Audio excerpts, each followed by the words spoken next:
যোগীজান আঞ্চলিক পঞ্চায়তৰ উপসভাপতি প্ৰসেনজিৎ দাস মহাশয়ৰ বিৰুদ্ধে।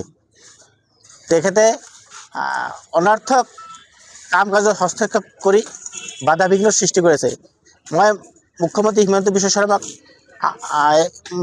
নিউজ চেনেলৰ জৰিয়তে অৱগত কৰাব বিচাৰোঁ যে এইবিলাক যাতে নকৰে আৰু এই নিৰ্দলীয়কৈ গোটেই অসমৰ সভাপতিসকল আৰু পঞ্চায়তৰ সদস্যসকলে যাতে অপমান নকৰে। মোৰ কথা ইমানেই।